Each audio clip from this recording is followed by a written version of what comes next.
Bonjour à tous et bienvenue dans votre JT Breton. Au sommaire de l'actualité régionale aujourd'hui, François Hollande est venu inaugurer le centre de production d'énergie Ligère à Locminé. Nous avons suivi la visite. Le pays du centre-ouest bretagnais, la métropole brestoise, unie par un contrat de réciprocité ce vendredi. Explication avec notre journaliste. Et Francis Joyon vient d'arriver à Brest avec son maxi trimaran IDEX Sport. Il pourrait partir ce dimanche pour le trophée Jules Verne. Autre départ à la voile attendu ce dimanche, le Vendée Globe qui va s'élancer des Sables d'Olonne. Nous retrouvons sur place notre journaliste Gilbert Dréan pour un point détaillé. Bienvenue à tous dans cette édition du vendredi 4 novembre 2016.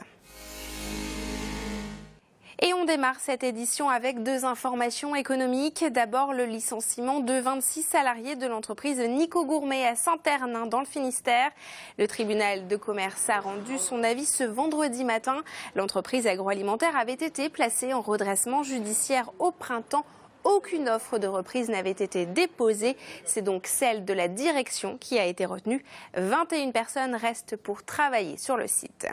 Autre information, 4 entreprises sont sur les rangs pour devenir les nouveaux propriétaires des chantiers STX de Saint-Nazaire.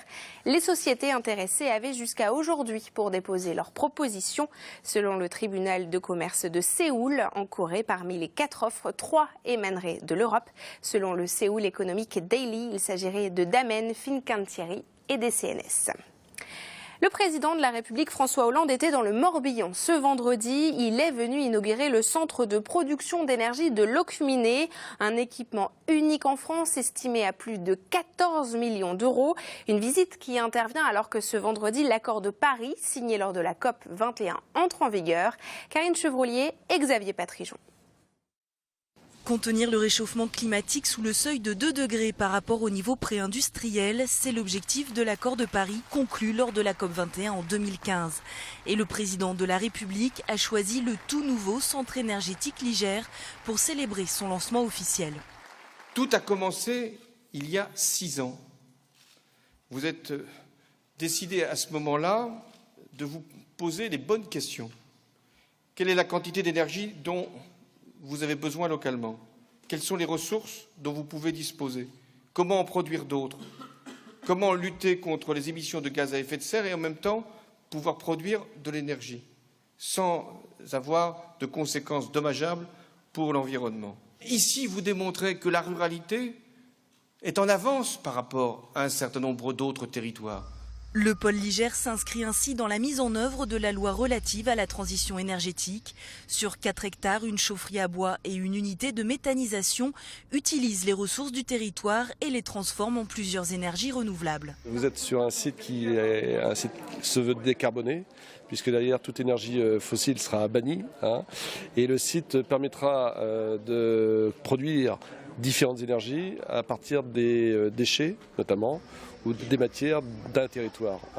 C'est-à-dire de transformer un inconvénient en avantage et surtout à lutter contre le changement climatique, c'est-à-dire réduire les émissions de CO2 de tout un territoire. Ce site évite 19 500 tonnes de CO2 dans l'atmosphère, soit la totalité des émissions de la commune de Locminé. La future production de biogaz est estimée à 5 millions de mètres cubes et permettra de couvrir les besoins en énergie des entreprises, des habitants et des collectivités du territoire. Autre membre du gouvernement présent en Bretagne ce vendredi, le ministre de l'Aménagement du Territoire, Jean-Michel Bellet. Il est venu signer dans le Finistère le premier contrat de réciprocité de France. Explication avec Frédéric Lorenzo. Le festival Les Vieilles Charrues et les Fêtes Maritimes de Brest, programmés en même temps l'été dernier, un exemple de l'absence de dialogue entre les territoires. Pour y remédier et faire travailler ensemble Brest Métropole et le Centre-Ouest Bretagne, ce vendredi, les élus ont signé un contrat de réciprocité en présence du ministre. Ce partenariat est une première en France. Il doit permettre de rééquilibrer les moyens entre ville et campagne. Nous avons souhaité que les métropoles puissent contractualiser avec des zones plus rurales dans des contrats de réciprocité à l'occasion desquels la métropole, qui a les moyens d'ingénierie territoriale et autres, accompagne le développement de ces zones rurales. Le contrat de réciprocité porte sur l'emploi, l'énergie, la culture, mais aussi sur la santé. L'hôpital de Carhaix a déjà fusionné avec le CHU de Brest. L'achat d'un IRM en commun est envisagé. Pour l'élu des villes, la métropole peut tirer avantage de ses liens avec la ruralité. L'exemple le plus caractéristique à mes yeux, c'est sans doute l'exportation du lait de l'usine Sinutra par le port de Brest. De son côté, le Centre-Ouest Bretagne attend beaucoup sur le plan économique, sans oublier qu'il détient des atouts naturels incontournables pour les métropoles. On est déjà le bassin, le réservoir d'eau, par exemple. On est le lieu de la verdure et de l'agriculture. Et je pense que c'est quelque chose qui va s'accentuer dans les années à venir. Désormais, élus des villes et élus des champs vont travailler ensemble. Bilan de l'expérimentation dans 2 ans. Et on part tout de suite au Sables d'Olonne, à quelques heures maintenant du départ du Vendée Globe. Les Sables d'Olonne sont en ébullition depuis plusieurs semaines. Maintenant, ça y est, le départ approche. Et oui, pour les 29 marins de 10 nationalités engagés dans ce 8e Vendée Globe, la tension monte à l'approche du départ qui sera donné dimanche à 13h02 par le prince Albert de Monaco. Les dernières heures à terre ne sont évidemment pas les plus faciles à vivre pour ces 29 marins désormais impatients d'entrer dans l'histoire. Quant à l'engouement populaire, lui, il ne se dément pas. Les files d'attente pour accéder au ponton sont toujours aussi impressionnantes. Il faut être patient pour approcher et admirer ces 29-60 pieds bourrés de technologie en partance. On estime que 700 000 visiteurs ont déjà arpenté le ponton de Port-Olona. Quelles sont les conditions météo qui sont prévues pour ce départ ? Les 29 concurrents vont s'élancer avec un flux de nord d'une vingtaine de nœuds qui va les accompagner les jours prochains. L'entrée en matière sera donc très tonique et le golfe de Gascogne devrait être avalé assez rapidement. On estime qu'il pourrait être au poteau noir en l'espace de 6 jours, un record. Ces conditions qui permettent de naviguer au vent de travers sont évidemment favorables aux 7 bateaux dotés de foils engagés sur cette édition. Si nous avions eu le choix, nous aurions choisi cette météo, dite avec un grand sourire Philippe Legros, en charge de la performance auprès de Jérémy Bayou, le skipper de Maître Coq. Et pour tous ceux qui restent à terre, comment peuvent-ils suivre l'événement ? Sur les différents supports du groupe Telegram, le dispositif sera très important pour faire vivre les temps forts de ce week-end. Dimanche, jour J du départ, TBO et TB Sud, grâce à une collaboration avec TV Vendée, prendront l'antenne à 8h30 et la garderont jusqu'à 13h30. Ce direct du départ sera également visible sur le site internet du telegram.fr. Enfin, dans le Telegram, Philippe Eliès et Aline Meret, les 2 journalistes voiles envoyés spéciaux au Sable, livreront 5 pages dans l'édition du dimanche et pas moins de 6 pages dans l'édition du lundi.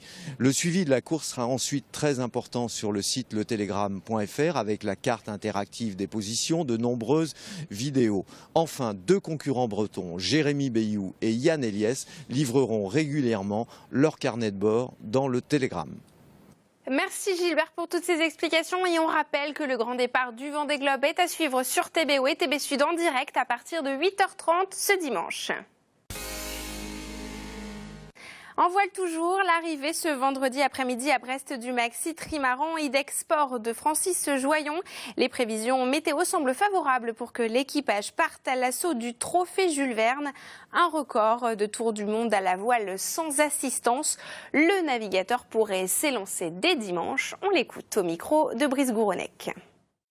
Le temps de référence pour être à Bonne-Espérance, c'est un petit peu moins de 12 jours, donc on voudrait avoir une météo qui permette de passer Bonne-Espérance dans un temps qui soit assez proche. Alors bien sûr, il y a une petite part d'inconnu, mais il faut qu'on soit dans un temps correct, parce que c'est le seul moment où on peut choisir notre météo.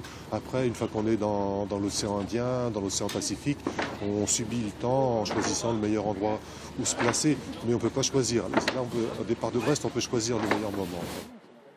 La semaine du golf, Guirec et sa poule et Kenji Girac, c'est le résumé du Tour de Bretagne en 60 secondes de Benjamin Bréon. On regarde. Carton plein ce jeudi soir à l'Arena à Brest pour le concert de Kenji Girac. 5000 spectateurs et surtout actrices pour le Gitano comme il se présente. Olé!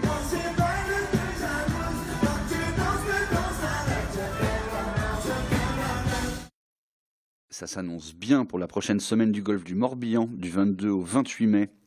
Près de 500 bateaux sont d'ores et déjà inscrits, dont 17% d'étrangers. Le rassemblement sera notamment marqué par un hommage à la SNSM, les ICO. Et puis, loin de la Bretagne, des nouvelles de Guirec Soudé et de sa poule Monique, partis de Plougrescan, passés 1 an sur leur bateau le long des côtes du Groenland. Alors, on vous fera pas de dessin, c'est beau, c'est très beau même, et ça se passe de commentaires. Les images sont signées du Paimpolais JP Prod. Et sur ce, on vous souhaite un bon week-end.